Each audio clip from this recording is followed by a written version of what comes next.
Allah'ın el-Kabid, el-Basit degan ism sifatlari haqidagi tafsirlar. Bismillah, elhamdülillah ve salatu ve selamu ala Resulillah. Esselamu aleyküm ve rahmetullahi ve berekatuhu. Tövende dehtanlığa Ustaz Abduvali Qari Rahimahullah'ın Kur'an ve sünnet nuru astida Allah Subhanahu ve Teala'nın güzel isim sıfatlarının kısaca tefsiri dersliklerinden Allah'ın el-Kabid, el-Basit degan isim sıfatları haqidagi tefsirlerini okuyumuz inşallah. Ba'de euzu billahi mineşşeytanirracim. Allah'ın el-Kabid, el-Basit degan isim sıfatları haqidagi tefsirler. Allah'ın bu isim sıfatları tuvendeki hadiste tilga ilingan. Tercümesi Peygamber aleyhissalatu vesselam mundaq deydi. Allah bazarlardaki mallarının bahasını bekitkiçi, ruhlarını qabzi ruh qılğıcı, rızıqlarını keng hem tar qılğıcı, rızık bergici. Abu Davud 3453, Tirmizi 1362 hadis. El-Qabid qabzi qılğıcı, yıqıcı zat demektir.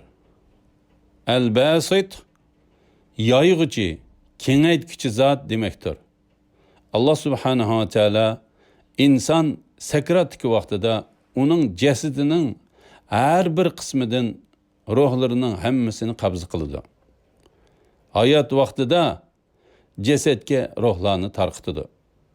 Rızıqni dövletmen kişilerge yeyip berdi. Şu derecede berdi ki birer ihtiyacı kalmaydı.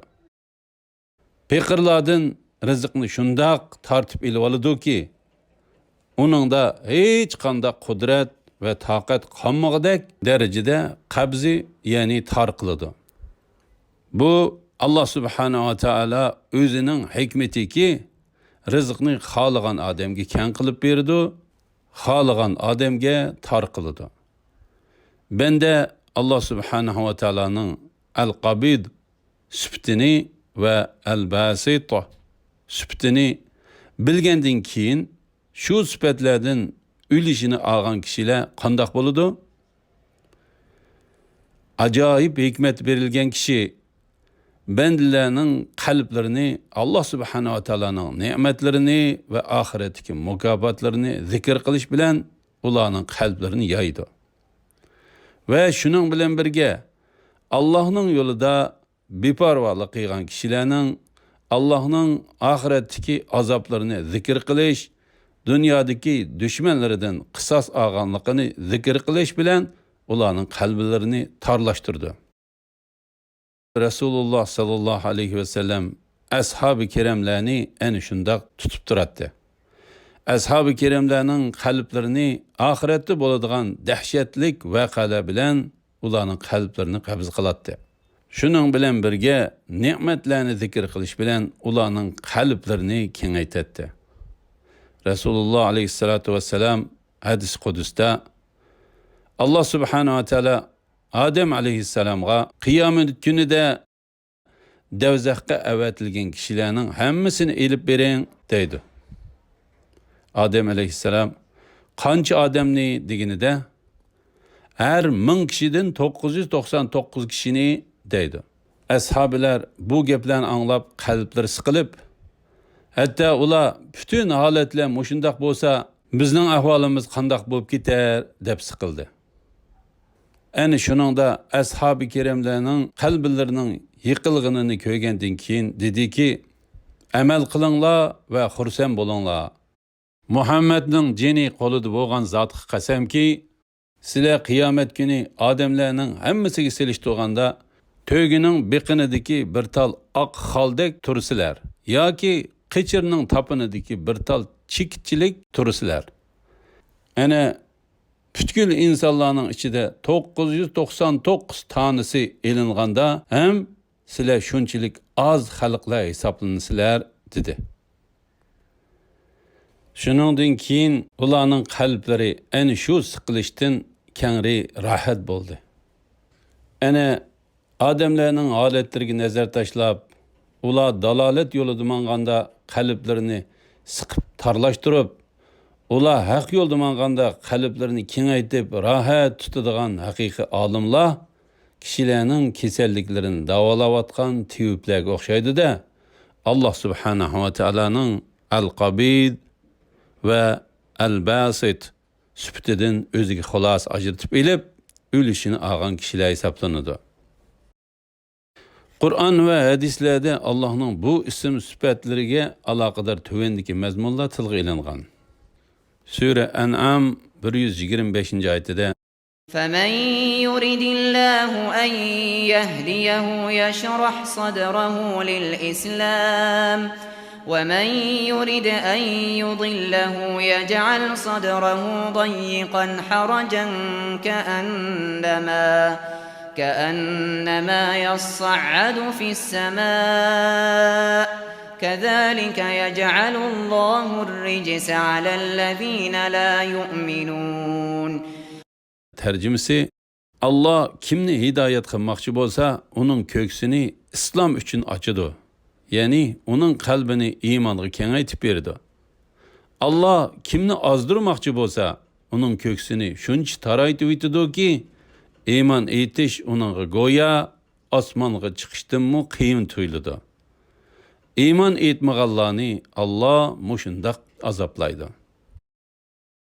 Sure Şura 27. ayette وَلَوْ بَسَطَ اللّٰهُ الرِّزْقَ لِعِبَادِهِ لَبَغَوْا فِي الْأَرْضِ وَلَكِنْ يُنَزِّلُ بِقَدَرٍ مَا يَشَاءُ إِنَّهُ بِعِبَادِهِ خَبِيرٌ بَصِيرٌ. Tercümesi, eğer Allah bendilerinin rızkını ken kıysa, ula elbette ziminde fitne fasat teriydi. Lekin Allah halagan nesini ölçem bilen düşürdü. Allah hakikaten bendilerinin ahvalıdın toluk haberdardır, onu görüp turgucudur. Sure Tevbe 67. ayette الْمُنَافِقُونَ وَالْمُنَافِقَاتُ بَعْضُهُمْ مِنْ بَعْضٍ يَأْمُرُونَ بِالْمُنْكَرِ وَيَنْهَوْنَ عَنِ الْمَعْرُوفِ وَيَقْبِضُونَ أَيْدِيَهُمْ نَسُوا اللّٰهَ فَنَسِيَهُمْ إِنَّ الْمُنَافِقِينَ هُمُ الْفَاسِقُونَ. Tercümesi, münafık erler bilen münafık ayallar, münafıklıkta ve imandan yirak duruşta birbiriga okşaydı. Ula yamanlıkı buyuruydu, yaxşılıktın tosudu. Ula kollarını yumu aladı, yani bekhallık kılıp sadaka vermeydi. Ula Allah'ını unutdu, yani Allah'ın taatini terk etti. Allah mı ulanı unutdu, yani Allah ulanı özünün fazlidan ve rahmetinden mahrum kıldı. Şüphesiz ki münafıklar fasıkladır. Resulullah sallallahu aleyhi ve sellem hadislerden tercümesi, sahabeler, ey Allah'ın peygamberi, mal bahası ösüp gitti, bizge mal bahasını belgilep bergin degende, Peygamber aleyhissalatu vesselam mundaq deydi.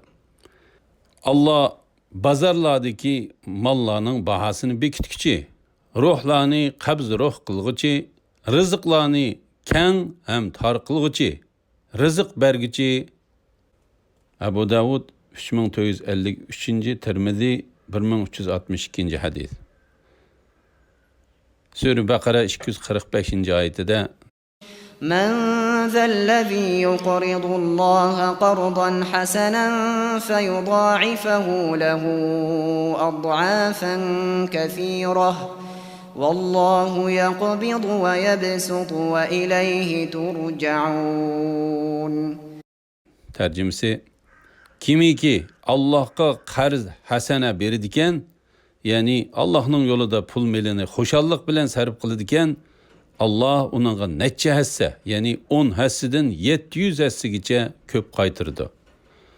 Allah sınak üçün bazı kişilerin rızkını tar kılıdı, bazı kişilerin rızkını ken kılıdı. Kıyamet günü Allah'ın dergahıga qaytırlısılar. Hadislerden tercümesi, Peygamber aleyhisselam mundaq deydi. Allah kıyamet günü ziminni çangallab, asmanlarını on kulağı ilip durup, men haq podshohdurman, zaminning podshohlari qani deb nido qildi. Buxoriy 4812 hadis, Muslim 7227 hadis.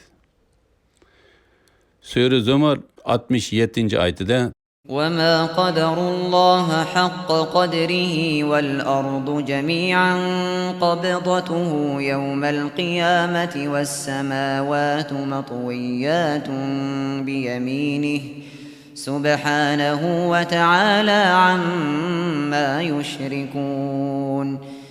Tercümesi, ular Allah'ını haqiqiy ravishda tanımadı. Qiyomat kuni zamin butunlay Allohning changilida bo'ladi.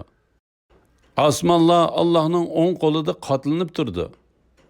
Allah ular, ya'ni mushriklarning shirk keltirgan narsalardan pokdir va ustundir. Alhamdulillah, yuqorida Ustaz Abduvali Qori rahimahullohning Allohning Al-Qabid, Al-Basit degan ism sifatlarining tafsirini angladinglar. Axirini keyin qitimliq o'qishimiz davomlashtiramiz inshaalloh. Va sallallohu ala Muhammad va ala alihi va sahbihi va sallam. Assalomu alaykum va rahmatullohi va barakatuh.